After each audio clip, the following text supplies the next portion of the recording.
Listahan ng mga bagong assets na nais bilhin ng Naval Air Wing ng Philippine Navy. Inilabas na.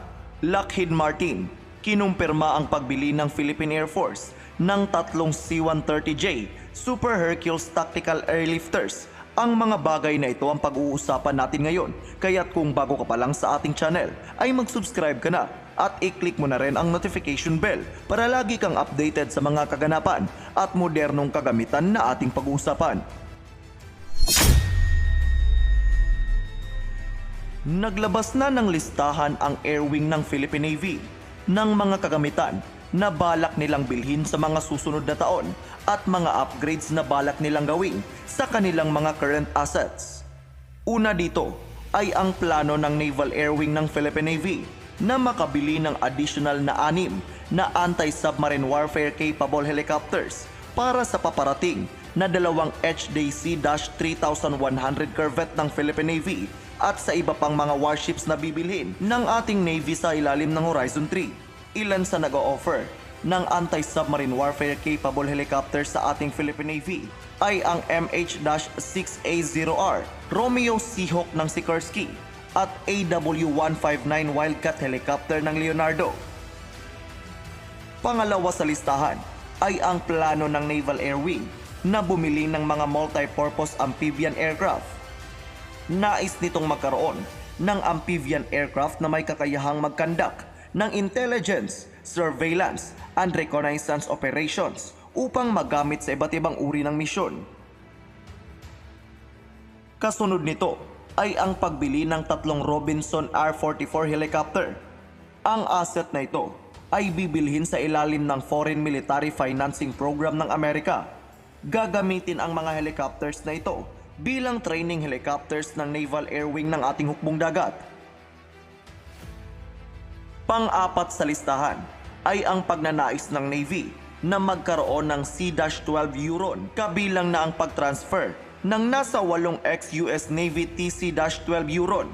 Noong 2020 ay nagkandak ang Philippine Navy ng inspection sa nasa 21 unit ng TC-21 Euron ng US Navy. Ang plano ay i-convert ang ilan sa mga ito upang gawing surveillance aircraft habang ang iba naman ay gagamitin bilang utility o transport aircraft. Dagdag pa dito ay ang pagbili ng mga amphibious medium helicopters para sa Tarlac class landing platform dock at iba pang paparating na landing platform dock ng Philippine Navy. Nasa 4 na amphibious medium helicopter ang balak bilhin ng Naval Air Wing na maaaring ang UH-1Y Venom ng kumpanyang Bell, MH-60S Seahawk ng Sikorsky o ang MUH-1 Marinion helicopters ng Korean Aerospace Industries. May tsansa rin na maaaring bibilhin ang mga ito sa ilalim ng Foreign Military Financing Program ng Amerika. Isa sa pinakabago sa listahan ay ang plano ng Naval Air Wing na magkaroon ng mga bagong anti-submarine warfare capable maritime patrol aircraft at unmanned combat aerial vehicle. Bukod sa mga bibilhing assets, ay balak rin ng Naval Air Wing na i-upgrade ang ilan sa kanilang mga assets na kasalukuyan na nilang ginagamit. Una sa plano ay ang pag-upgrade sa kanilang AW109 naval helicopter. Kabilang na dito ang pag-standardize sa mga armas ng lahat ng AW109 naval helicopter ng ating Philippine Navy. Ibig sabihin ay aasahan natin ang pagbili ng mga armas para sa mga nasabing helicopter. Gagamitin ang mga helicopters na ito para sa pagbibigay ng close air support sa Philippine Marines at Naval Special Operation Command sa tuwing mayroon itong operasyon. Kasunod nito ay ang pag-upgrade sa lahat ng C-90 King Air aircraft ng Naval Air Wing na ibinigay ng Japan. Kabilang sa upgrade na gagawin dito ay ang paglalagay ng surface search radar, EO-IR cameras, data link systems at iba pa.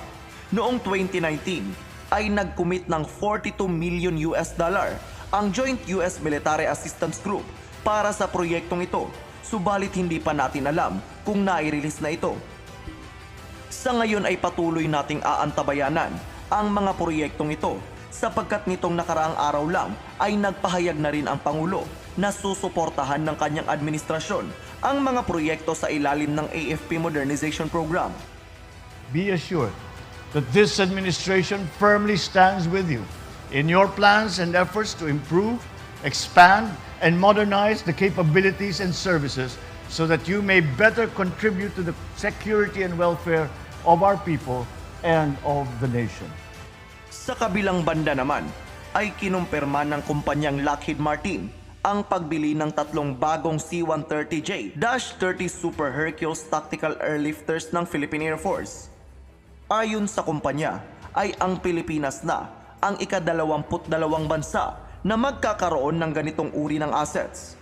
Bago ito, ay inanunsyo na ng Department of National Defense na bumili ang gobyerno ng 3 units ng nasabing assets.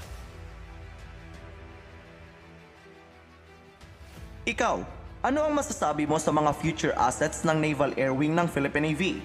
At kung ikaw ang papipiliin, anong kagamitan ba ang nais mong bilhin para sa ating hukbong dagat? I-comment lamang ang iyong sagot sa comment section. At dito na po magtatapos ang ating video. Maraming salamat sa panonood at mag-ingat po kayo.